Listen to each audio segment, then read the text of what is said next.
A very good afternoon, everybody. Today, so my name is Dr. Akshay Kumar. I'm an associate professor, Department of Emergency Medicine. And today, on behalf of the Department of Emergency Medicine, we'll be presenting a unique story, a story of a very unique clinical entity which we've managed over the years in our emergency department. And this entity has a very uniquely tailored therapy, which is provided in the emergency department, which we will discuss today. I hope you will enjoy it. I'll invite my colleagues, Dr. Jyoti Sarup and Dr. Nazia, after that to present the research work we have done around it. Thank you. Dr. Jyoti. A very good afternoon to respected faculty, my dear colleagues. So, I'm Dr. Jyotis Swarup, Senior Resident in the Department of Emergency Medicine. So, it's 12 in the midnight and you're posted in Emergency Department. You have managed to stabilize most of the patients. Now it's 2 a.m. You receive the most unstable patient of your shift. So this patient presents with, he's a 40-year-old male, presents with acute onset of shortness of breath and chest tightness for last 3 hours. He appears anxious and also diaphoretic and is sitting bolt upright. He has a history of hypertension and he does not take any medications at all. So you go on with the primary survey, airway is patent and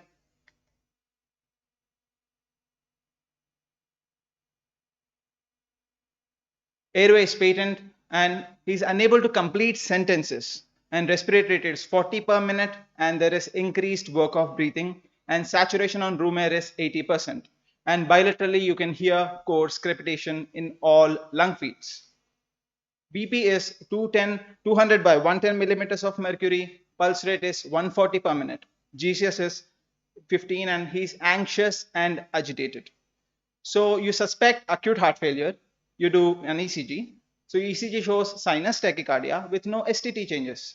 You do a point of care ultrasound which shows bilateral B profile in all lung zones.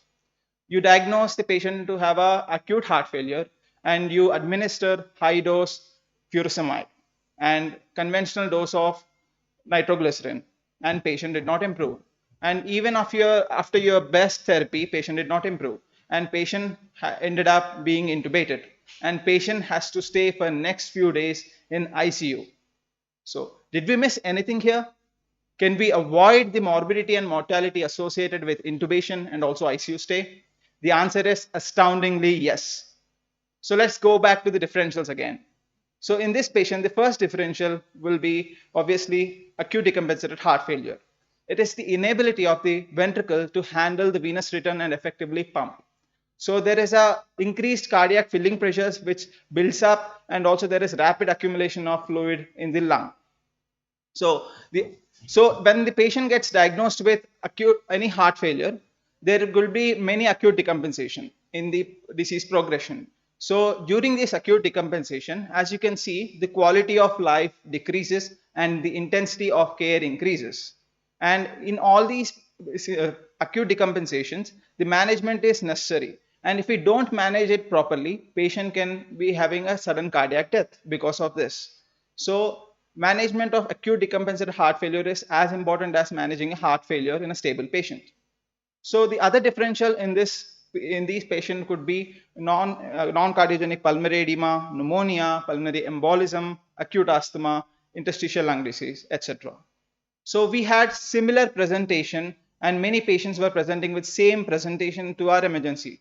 And we managed with a conventional therapy and we could not save these patients and many patients ended up being intubation. And even during intubation, there was a high risk of peri-intubation arrest. First of all, there is already an hypoxia and secondly, there is a cardiogenic pulmonary edema, which is a high risk factor for a peri-intubation arrest. So in these patients, there were high risk of intubation arrest. So we wanted to find out the solution for our problem. So we went on with our literature search so that we could find a solution. So we found some interesting findings such as there was use of intravenous high dose nitroglycerin in pulmonary edema patients. And there was some randomized control trial. This was by Cotter et al. From Lancet. And this was the randomized control trial comparing the high dose nitrates with low dose nitrates. The high dose nitrates was beneficial in these patients. It reduced intubation, it reduced mortality and also ICU stay. And further, we have also found some case series, prospective studies, some 2 RCTs and 1 open label study, some retrospective studies and some other studies. So all of these had shown some benefit of the high dose nitrates in and along with non-invasive ventilation in these patients. So we wanted to find a name for this name for this problem. So to identify something, we need to identify the problem first. So the name of our problem or our patients was sympathetic crashing acute pulmonary edema. So what is sympathetic crashing acute pulmonary edema? So in our literature search, in the acute heart failure syndrome spectrum, the word was inconsistently used, such as flash pulmonary edema was used in some literature, and in some others it was used as hypertensive acute heart failure, and some even used sympathetic crashing acute pulmonary edema. And this term was coined by Scott Weingart. So this term is very interesting. So in these patients, so there is sympathetic surge, and it pushes the body to a certain level, and it from the height the patient crashes. So there is a crashing. The patient crashes if we don't manage it properly within minutes. So this is a better term to be used in these patients. So in the wide spectrum of acute heart failure syndrome, there is a cardiogenic shock on one end, and there is a normotensive heart failure. There is a hypertensive heart failure. There is right heart failure. There is a high output heart failure. SCAPE lies at the extreme end of this spectrum. So the diagnostic criteria of SCAPE is acute onset of respiratory distress within minutes to hours, and blood pressure more than 160 by 100 millimeters of mercury, or mean arterial pressure more than or equal to 120 millimeters of mercury, and respiratory rate more than 30, and bilateral coarse crepitations in all lung fields, and oxygen saturation less than 90%, and associated with sympathetic surge such as diaphoresis, tachycardia, and agitation. So chronic hypertension normally perpetuates maladaptive changes both in myocardium and also vasculature. So this leads to dysfunctional responses to the changes in pressure, volume, and also sympathetic tone. So in these patients, there is increased baroreceptor tolerance. So, and there is a dysfunctional baroreceptor and blunted response to changes in pressures. And this leads to ventricular and also volume dysfunctions and vascular dysfunctions. So in these patients, when there are acute triggers, there is sympathetic activation. This leads to sudden flux of catecholamines into the bloodstream. This leads to severe vasoconstriction and increased afterload. And this gets transmitted to heart, and there is a cardiac dysfunction. So this cardiac dysfunction will lead to fluid redistribution from systemic to the pulmonary vasculature. And this leads to acute pulmonary edema. So these patients, because of acute pulmonary edema, will have hypoxia, and there will be, because of hypoxia, again there will be increased sympathetic surge and increased myocardial oxygen demand. And the patient concurrently will have end organ ischemia, which further increases the sympathetic surge. And patient finally will present with a severe manifestation of SCAPE, that is with severe dyspnea, orthopnea, and other sympathetic related symptoms.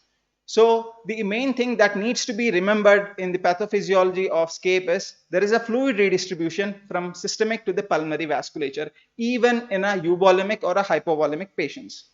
So in our literature search, we identify the misconceptions. We may think that as this is an acute decompensated heart failure, patient will be fluid overloaded, but this is not the case with SCAPE.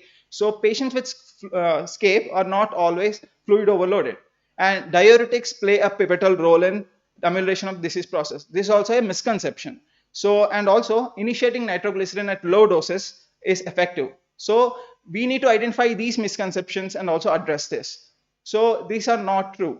And as we all know, we may think that congestion is always equal to fluid overload, volume overload, but this is not the case. So there are two distinct entities such as cardiac failure and also vascular failure.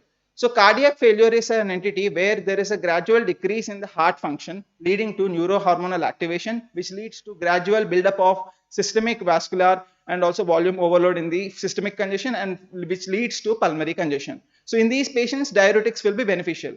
But because of there is a separate entity, that is vascular failure, in these patients there is a fluid redistribution from the systemic to the pulmonary vasculature.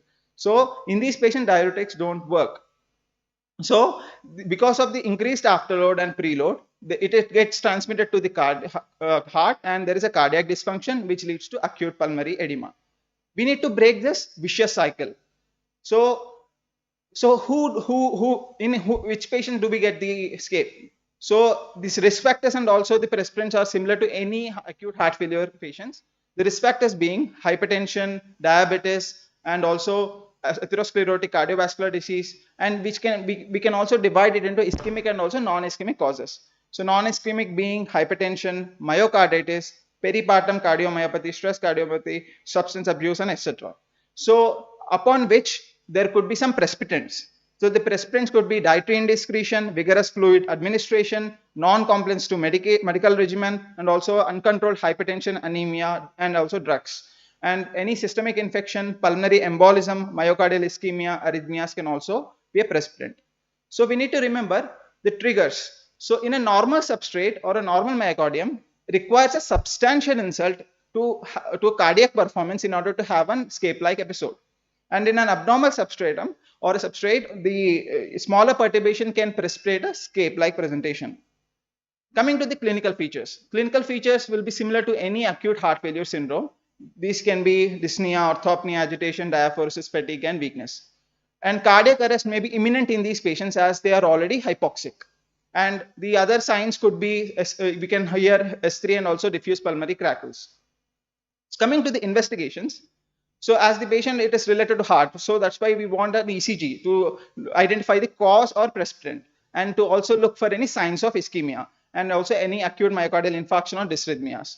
So if there is any signs of ischemia, then we can do a troponin. The other investigations that are relevant in the escape patients are natriuretic peptides. BNP or NT-proBNP usually is required or recommended when the dyspnea is unclear even after a standard evaluation, and it varies according to the age, gender, and body mass. Usually in acute heart failure, it does not elevate, and usually late in the disease process it elevates. But if the patient is having some chronic underlying diseases, so it can be elevated even in a acute presentation. The other condition which increase the BNP levels are pulmonary hypertension, pulmonary embolism, pneumonia, sepsis, renal failure, etc. So ultrasound is a very helpful tool in diagnosing SCAPE. So point of care ultrasound in acute heart failure is for looking we can look for signs of pulmonary congestion by looking at lung, and also we can look for the volume overload by looking at IVC, and also we can look for the ventricular ejection fraction. So if there are more than 2 of 8 thoracic zones with more than or equal to 3 B lines, or B line count in all 8 zones more than or equal to 10, then it is suggestive of acute heart failure. And we can look for the ejection fraction if it is more than 50 or less than 50. And if it is absent, then we can look for the IVC. If it is more than 2 centimeters with less than 50% collapsible, then we have to look for the evidence of any acute RV strain, and then we can obtain a BNP. If it is present, then acute heart failure is likely. So here you can see this is a lung ultrasound. We can see the lung sliding is present, and there is a laser-like lines, hyperechoic lines that are traversing the lung parenchyma. These are called B lines. Presence of more than 3 B lines suggestive of B profile, and this can be a manifestation seen in the SCAPE patients. And here you can see there is an anechoic shadow that is extending from the heart to the entirely. So this is an IVC. As you can see, there is a hepatic vein draining out, and with respiratory variation, there is minimal collapse of IVC. So this is a distended IVC. It suggests of fluid overload in these patients. But we don't find all of our SCAPE patients with the fluid overload. So our SCAPE patients can be having a collapsing IVC, as you can see in this video. So here the IVC is collapsing, so it suggests to a fluid deficit. So if we give diuretics in these patients, the patient may deteriorate further. Coming to the other investigation, that is chest X-ray. Chest X-ray, we can see cardiomegaly, bilateral CP angle blunting, and also central hilar, bilateral hilar opacities. And coming to the management of SCAPE. As SCAPE, there is a sudden surge of sympathetic overload, and also because of which patient will crash. So there is a rapid deterioration. So aggressive treatment is required to rapidly reverse this process. So the core principles of SCAPE management are providing positive airway pressure, afterload control with blood pressure control, weaning the pressure and also blood pressure once the SCAPE is breaks, and also close monitoring of patient's clinical status. Beta blockers are contraindicated in these patients as it decreases the myocardial contractility. So these patients are very tachypneic and they do not listen to your words. So we have to apply and hold the NIV against the patient's face and also counsel them to cooperate along with and adjust these NIV settings appropriately. So initially we require a low PEEP and other settings, and gradually we can titrate these NIV settings according to the patient's need. So we need to apply and hold before applying straps so that patient will tolerate the NIV.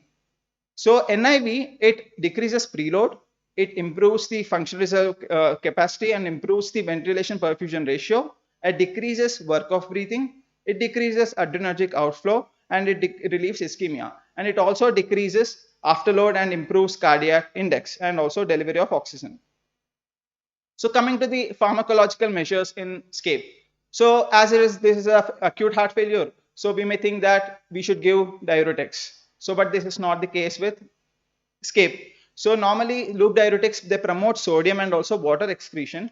They decrease intravascular volume. As these patients already are fluid deficit, if we give, we will further deteriorate the patient's condition and they may not improve. So the various loop diuretics that can be used are furosemide, bumetanide, and torsemide. So there are many studies where they have seen that when loop diuretics were administered alone without vasodilators leads to increased mortality and also worsens the renal dysfunction. So what happens when we remove fluid by diuresis? We may think that we are doing benefit to the patient, but patient will actually deteriorate. And as we all know, initially there is endorgan ischemia and then decreased renal perfusion, because of which the loop diuretics won't even perfuse the renal, and also there won't be any diuretic effect within 30 minutes. So the other side effects of loop diuretics are volume and also electrolyte disturbances can be seen, ototoxicity can be observed. The mainstay of SCAPE management is vasodilators. Vasodilators, they decrease the arterial resistance, which further decreases the afterload and improves the cardiac output, and they decrease the preload and also decreases the LV filling pressures, which will decrease the myocardial oxygen tension. So the mainstay of SCAPE management is nitroglycerin. Nitroglycerin is a venodilator at low dose and an arteriodilator at a high dose. It is a rapid onset and also short acting drug, and additionally it has got a coronary vasodilatory effects. The usual dose of nitroglycerin is 0.5 to 0.7 microgram per kg per minute, but we use a high dose of bolus and also high dose infusion in SCAPE patients.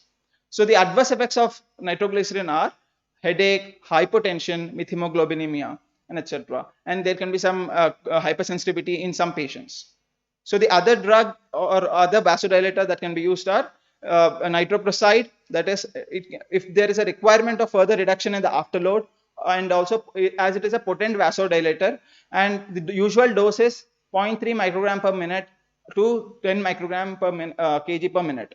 The adverse effect, as we don't use nitroprusside routinely in SCAPE patients because there is a precipitous fall of BP in these patients and it requires a continuous cardiac monitoring. And at high doses, it causes cyanide toxicity. So if the patient is refractory to our nitroglycerin, then we can use some other medication, or if there are any contraindications, we can use some other drugs such as nicardipine, clevidipine, or IV enalaprilat. Whatever I have discussed till now, the pathophysiology was published. This is a review article from our department. So this was published way back in 2016. To summarize the SCAPE management, we need to apply and hold NIV at 6 centimeters of water of PEEP. Then simultaneously we need to give nitroglycerin bolus. Then we need to start high dose infusion. Then we need to titrate the PEEP setting according to the patient's need. And after rapid up titration and also clinical improvement, we need to sharply reduce the nitroglycerin infusion. We need to avoid hypotension and also taper off nitroglycerin and also NIV setting. Throughout this process, we require a close monitoring of vitals, and also we need to avoid diuretics as much as possible in these patients. So after studying this entity, we were interested in doing some research on this. So we arrived at a clinical question as to what is the safety of high dose nitroglycerin and also when combined with non-invasive ventilation in SCAPE patients. So we have designed a prospective observational pilot study and we have recruited 25 patients. All our patients were treated with high dose nitroglycerin and NIV. So once the patient fulfills the scrape criteria, simultaneously we have ordered for nitroglycerin bolus and also NIV. So we have divided into three subsets: systolic blood pressure of 160 to 179 in one subset, 180 to 199 in one second subset, and third subset included more than 200 millimeters of mercury. The first subset received 600 microgram bolus, second received 800, and third received 1000 microgram bolus. And simultaneously BiPAP mode was used, and inspiratory pressure initial setting was 12 centimeters and expiratory pressure of 6 centimeters was used. And we have up titrated the settings based on the patient's requirement. So after giving bolus, we have started the infusion at 100 microgram per minute. So body can listen to the nitroglycerin bolus. So if it does not listen to the nitroglycerin bolus, then there could be some two scenarios. Either systolic blood pressure could be decreasing, or it could be unchanged or increasing. In the first scenario, we have continued the infusion at 100 microgram per minute, and in second scenario, we have increased the infusion rate by 20 microgram per minute every 10 minutes until the systolic blood pressure falls. Simultaneously, if the patient does not tolerate NIV, we have used low dose opioids such as fentanyl 25 to 50 microgram bolus, and if the patient tolerates, accordingly we have adjusted the settings.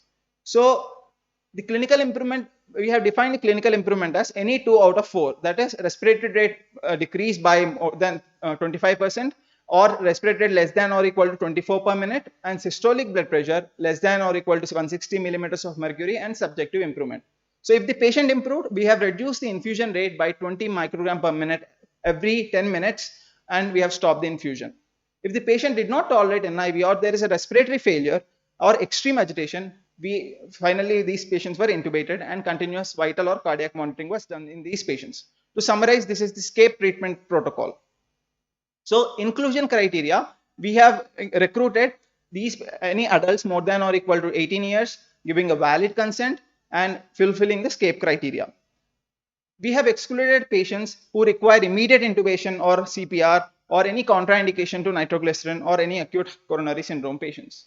So in our study, we found the mean age of these patients were 44 years, and male and female ratio were equally distributed. The mean duration of symptom was 3.2 hours, and the major comorbidities that were identified in this subset patients were hypertension and also chronic kidney disease. As you can see in this, this is a vital summary of the vitals. At arrival, these patients had vitals at a higher end, and at discharge, these patients had a normal vital signs and improved with the SCAPE treatment protocol. So the mean bolus dose of nitroglycerin given in these patients, in our patients, were 872 microgram, and there is no incidence of hypertension after the bolus dose of nitroglycerin.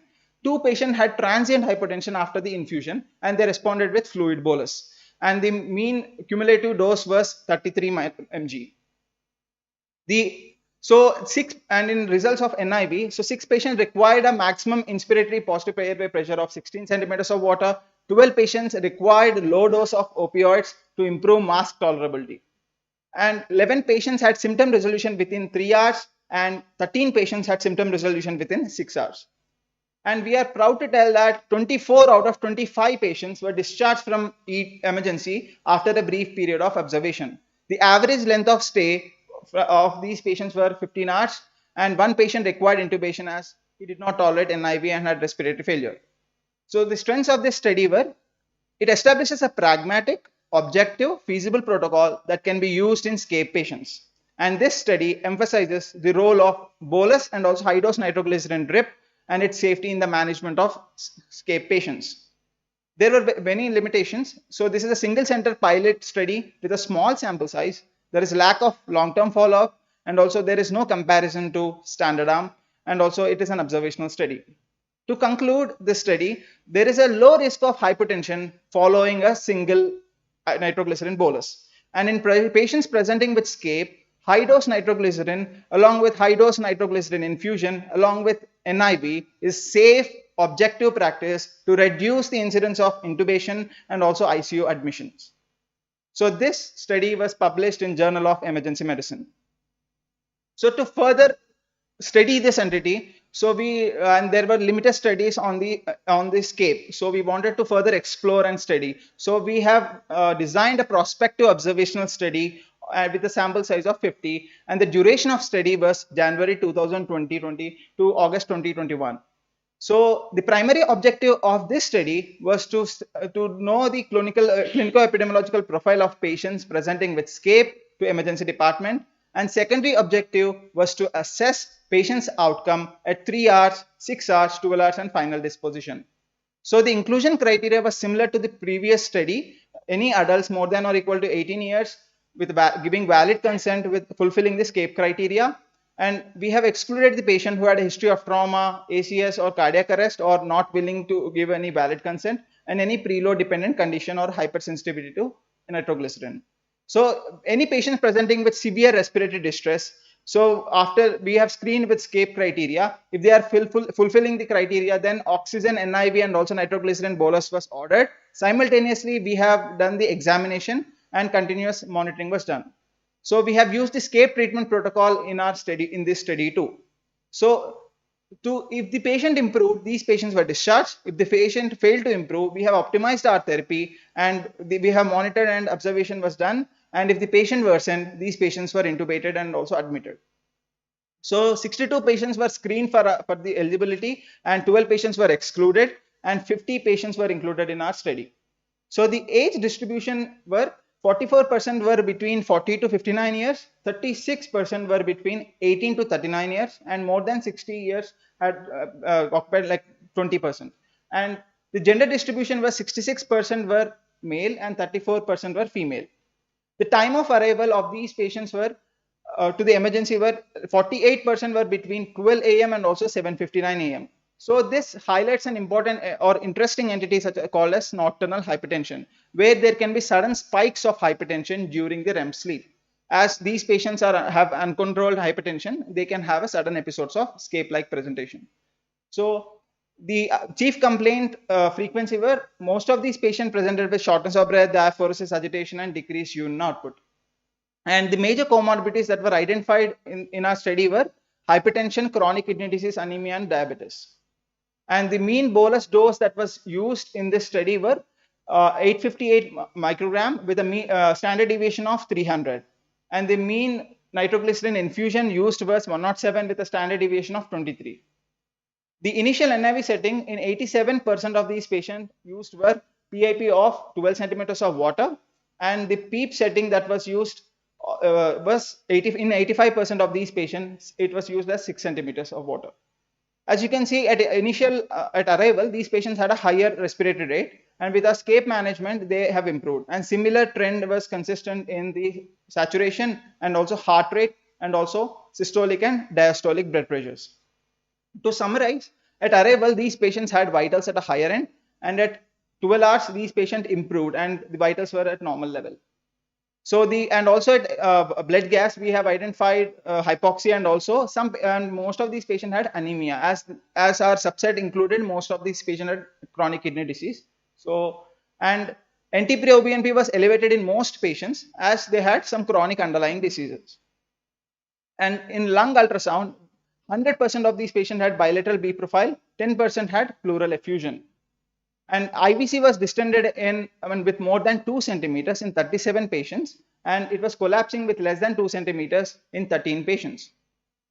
Ejection fraction in 46% of these patients was more than 50%, and 30% of these patients had between 40 to 50%, and 24% of these patients had less than 40%.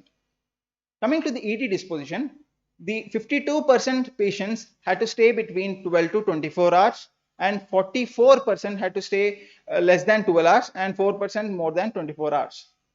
And out of 50 patients, 33 patients were discharged, and 7 patients were off NIV within 3 hours, and 21 patients within 6 hours, 2 patients within 12 hours, and 3 patients beyond 12 hours.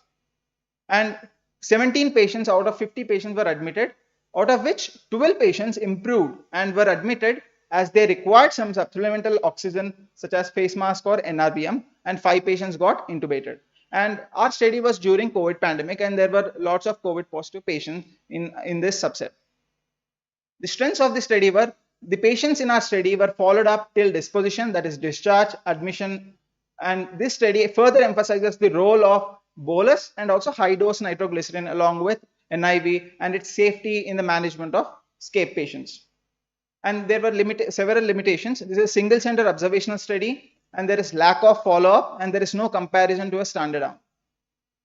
And we have identified various triggers in our subset, such as non-compliance to medication, non-compliance or missed dialysis, and also infection. These were the triggers we have identified in our study. And at discharge, we have advised our patients to optimize the medication, and also salt and fluid restriction was advised, and regular follow-up, and we have educated regarding the triggers. So to overcome these limitations, our department has designed a randomized control trial, which Dr. Nazia will explain you. Good afternoon, respected faculty and my dear colleagues. So we had this question that is really high dose NTG is beneficial or not. So we designed a randomized open label randomized control trial that is titled high dose versus low dose NTG in management of SCAPE. Primary objectives were to compare the resolution of symptoms at 6 hours and 12 hours. The resolution was defined by the criteria any 2 out of 4, that is respiratory rate decreases by 25%, respiratory rate less than or equal to 24 per minute, systolic blood pressure less than or equal to 160 mmHg, and subjective improvement. Secondary objectives were to compare the number of ICU admissions, to assess the need for invasive mechanical ventilation in both the arms. Materials and methods used were, it was an open label randomized control trial, and place of study was Department of Emergency Medicine, All India Institute of Medical Sciences, New Delhi, and the duration of my study was from November 2021 to October 2022. Inclusion criteria, it was similar to the previous studies, adults more than 18 years fulfilling the SCRAPE criteria, and exclusion criteria was also similar to previous studies. Sample size, there was no prior study available in the literature. Hence, we did a pilot study with a sample size of 50 patients, 25 in each arm. Eligible patients were randomized into 2 arms, that is intervention group receiving high dose nitroglycerin and control group receiving low dose nitroglycerin on 1:1 basis. Actually, this computerized generated sequences were prepared by using MS Excel by a biostatistician who was not a part of this trial. And allocation was done by using opaque sealed envelopes containing a card mentioning treatment allocation, namely standard group or intervention group, were kept in a box at emergency in the screening C and red area and were allocated to each patient in a sequence. Blinding to the patients or investigator cannot be done due to the nature of the interventions in this study. So in the intervention group, NTG IV bolus was given based on systolic blood pressure according to the SCAPE treatment protocol, followed by IV infusion 100 mics per minute with an increment of 20 mics per minute every 10 minutes if symptoms persist. In the control arm, IV infusion was started in the initial dosage of 20 mics per minute, followed by doubling the dose every 5 minutes until there was more than 25% decrease in systolic blood pressure or maximum dosage of NTG has reached, that is 250 micrograms per minute. So patients presenting to ED with acute heart failure were screened and were assessed for the eligibility. 250 patients were excluded in view of cardiac arrest, severe AS or HOCM, and hypersensitivity to NTG, phosphodiesterase 5 inhibitors within 48 hours, and patients who are less than 18 years and who are not giving consent. Randomization was done 1:1 basis and allocation concealment was done. So this was the treatment this was the 2 arms, that is intervention arm was basically the SCAPE treatment protocol, whereas in the control arm the primary survey was maintained, and then we have started the infusion at a rate of 20 mics per minute, doubling the dose every 5 minutes until systolic blood pressure is reduced by 25% or maximum dosage of NTG, that is 250 mics per minute, has reached. At any stage, if the patient develops extreme agitation, intolerance of mask, respiratory arrest, NIV failure, or altered sensorium, patient was intubated. And all 50 patients were assessed for the outcome. statistical analysis to describe the patient's characteristics in demographic and clinical data was summarized and analyzed by using SPSS software, and quantitative data are expressed as mean plus standard deviation if normality is assumed, otherwise median is used. Results obtained were as follows. The baseline characteristics were similar in both high dose arm and low dose arm, that is mean age was 41.5 and 47.38. Gender ratio was also similar. The major comorbidity identified both in high dose and low dose arm was CKD stage 5 and hypertension. Presenting vitals were also similar in both the groups, that is high dose arm and low dose arm. And the resolution of symptoms as depicted the line, this is the line diagram showing the resolution of respiratory rate over time in both the arms. As you can see, at 0 hours, the respiratory rate is same in both the arms. The red color is depicting the high dose and blue color is depicting the low dose. When you go through when the patient has received the high dose, as you can see, the respiratory rate has decreased to normal range, whereas the resolution is less in low dose. Similar is the case in systolic blood pressure. The arrival systolic blood pressure in high dose, the resolution, as you can see, it is going downwards and it is coming to the normal range at the end of 12 hours. And this is statistically significant difference. And final outcome, the primary objective was to look for the resolution at 6 hours and 12 hours. So as you can see, at 6 hours, 12 out of 25 patients had a resolution compared to only one patient in low dose. At 12 hours, all 25 patients had resolution, whereas only 10 patients had resolution in low dose arm. And one patient out of 25 patients got intubated in high dose arm, whereas 4 patients got intubated in low dose arm.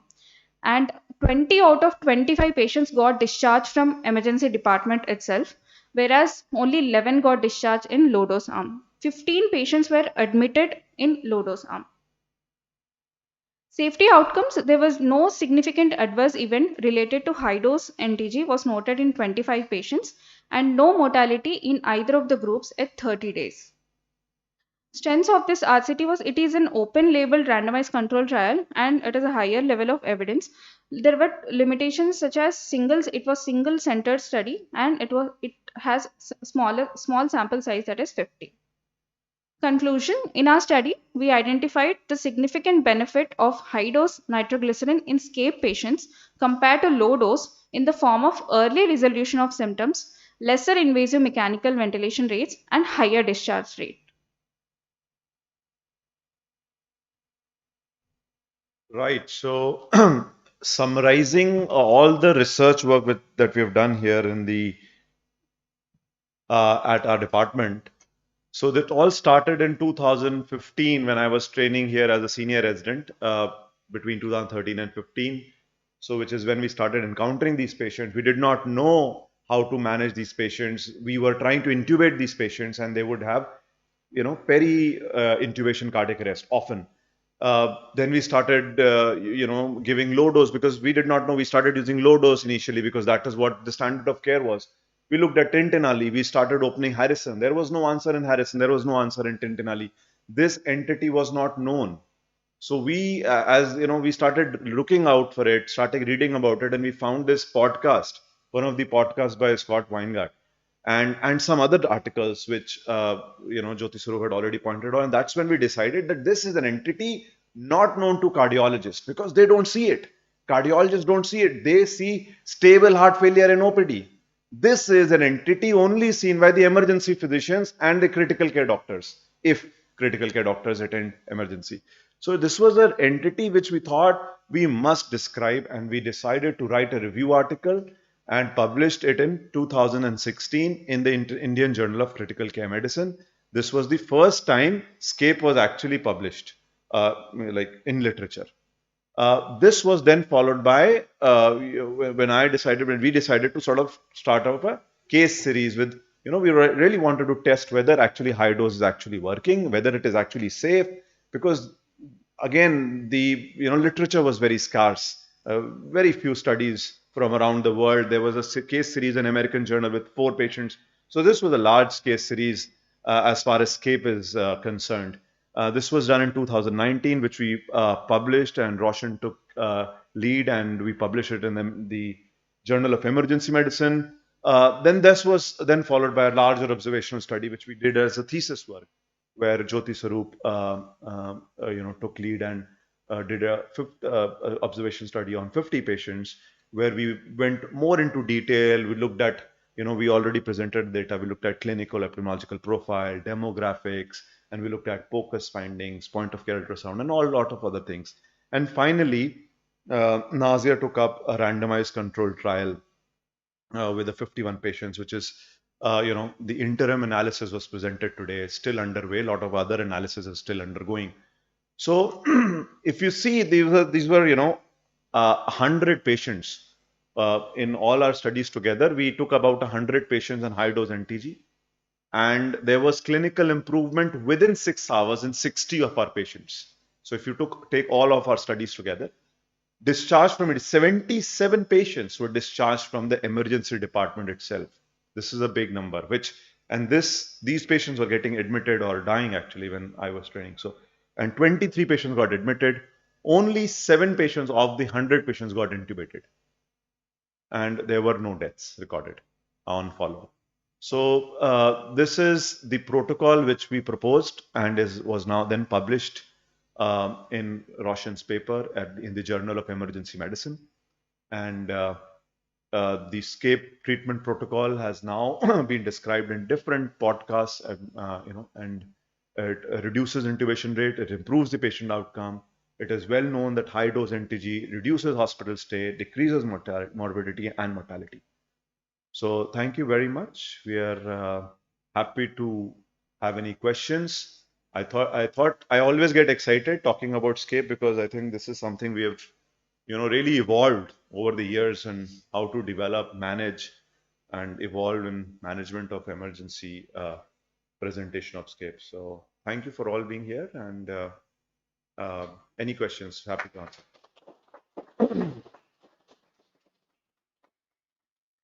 So this was all, congratulations to Jyoti Sarup and Nazia. They did a lot of hard work. I think a lot of slides, I think almost 200 slides here. So there was a lot of hard work put on. But yeah, it's a journey. I think it's still to be honest, we still do not have very high quality evidence. It's not a double blind or RCT that we have. What we have is a open labeled RCT, but I think it is getting there. We have enough evidence. High dose is working, and we must, I think, use high dose NTG as we are doing already in the emergency department. So happy to have any questions or any comments by anybody. How has your experience been managing these patients? Any experience? I'm sure all of you have managed these patients. If you've worked in ED for 1 month, you have managed 4 or 5 of such patients. Every week you see at least one of such patients. So I'm sure you can share a few stories. Anything anybody wants to say? Anything?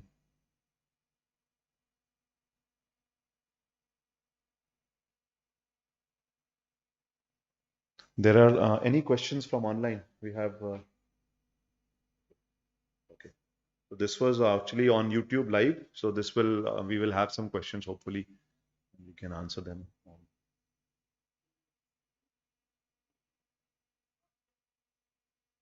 Yes, sir. NT-proBNP will not rise in acute heart failure, or someone who is having obesity, something like that. So what was the reason why this patient had high NT-proBNP so most of our patients had a chronic kidney disease. So most of these patients, so NT-proBNP and also with heart failure with chronic history, there could be elevation. So as these are chronically elevated, so these patients, even in acute presentation, can have a higher level in these patients. And the level median was 29,000 in patients. There are chances that despite giving nitroglycerin to your patient, high doses nitroglycerin, some patient may have some contraindications like RVMI is there, and patient may not be able to tolerate NTG, or some contraindications are there, but patient is in escape. What are the other options you have to control to actually do vasodilatation in these patients? So when there are contraindications or allergic or any contraindication to the nitroglycerin, we can use other drugs such as IV clevidipine, nicardipine, or enalapril. So we can use these drugs, sir. So if there is contraindication in these patients. So there are chances, high risks there that you said in your presentation that it's something which goes up immediately and actually settle down very rapidly. So what are the chances that you actually overdo and give large amount of nitroglycerin and the patient land in hypotension? So in these patients, then we have to first of all withhold the nitroglycerin, and we have to give, as these patients have fluid deficit, so we need to start with fluid. Then after that, based on the patient's response, we can start on any inotropes, and if the patient does not improve, so based on that we can do that. So we can give fluid and also inotropes these patients.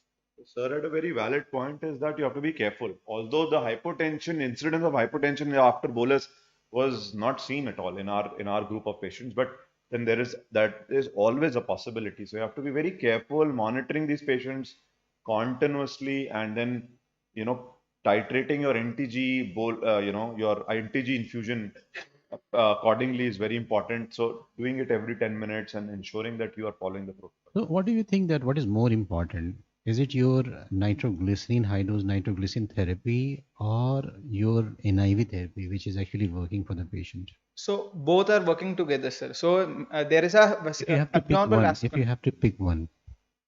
So as there is an abnormal vasoconstriction, I would go with the nitroglycerin, but patient also requires, as the patient immediate threat is oxygen therapy. So patient requires a positive airway pressure also. Actually, patient requires both. So we can't answer one when we can't pick one. You can do another randomized control trial. Yeah. We can of this versus that, right? And then see which one is better, maybe. Is there any limit that how much PEEP or CPAP you can give to the patients? So, until based on the tolerance of the patient, we can improve the increase the level of the PEEP or CPAP, sir. So there is, like, based on the, if we increase the PEEP more than 14 or 16, there is a risk of pneumothorax. But these patients are already fluid overloaded, like they are filled with fluid in the alveoli, so it will push this one. So based on the tolerability and also based on clinical monitoring, so we can gradually titrate rather than a sudden up titration. So we need to check these patients' response, and based on that we can titrate it. So mainly it is said that NIV, the maximum pressure that you can use is 20. Beyond 20, there is high risk of pneumonia, which lead to adverse effect. Yes, sir. Thank you.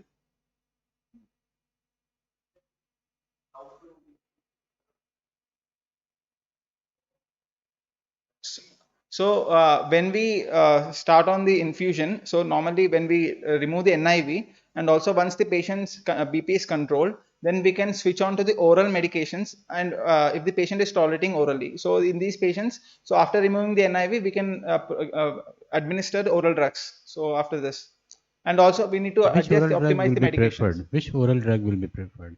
So usually in the chronic kidney patients, kidney disease patients, normally clonidine is the usual drug, and we need to make sure that the clonidine has got a rebound hypertension when it is discontinued. I think basically clonidine should not be used because there are high chances the moment you actually leave, you do not take clonidine, there is and sudden there can be rebound hypertension. Sympathomimetic activity is there, and it can lead to sympathomimetic toxicity features. So maybe you can use hydralazine if it is available. If your patient is not suffering from any chronic kidney disease or hyperkalemia, you can use captopril or any ACE inhibitors.